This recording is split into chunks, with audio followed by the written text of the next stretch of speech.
Welcome, friends, to another Magenta Minute. Today's all about communication tools. And during the pandemic, it was fascinating. We went from just a handful of tools to too many. Whether it be WebEx or Zoom or Hangouts or Skype, now Teams. We have a dozen tools to communicate with. And um, the experience I had as a head of school for a virtual school allowed me to think a little bit ahead on this because we had worked within an organization that sought to communicate synchronously, but understood the value of communicating asynchronously, not at the same time. So a lot of times we would say, how far do you want to get inside my bubble? How far you might start with an email or a text message, but quickly you're going to progress to a Hangouts, Zoom, Teams, DialPad video conference session. So, and then at that point, then it's really about just picking up the phone or talking to someone face to face. And those interactions that are synchronous, or there's no delay in that transaction, and it's just a pleasure to communicate in that way, especially when you're working asynchronously all the time.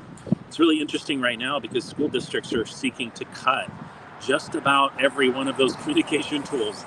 I'm pretty confident that most school districts are going to be down to just Google Chat and Hangouts, Microsoft Teams, the messaging tool that actually has some really neat summary and note-taking tools with it.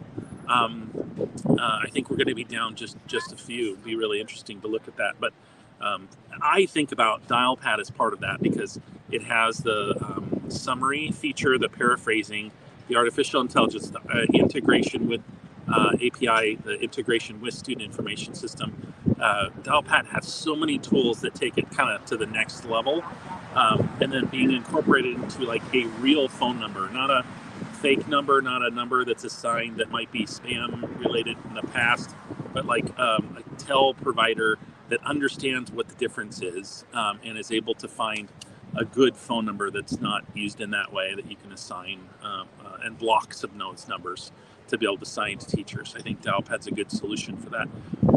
As I think about the future, though, I think communication tools are going to have to continue to evolve. They're going to have to continue to be integrated.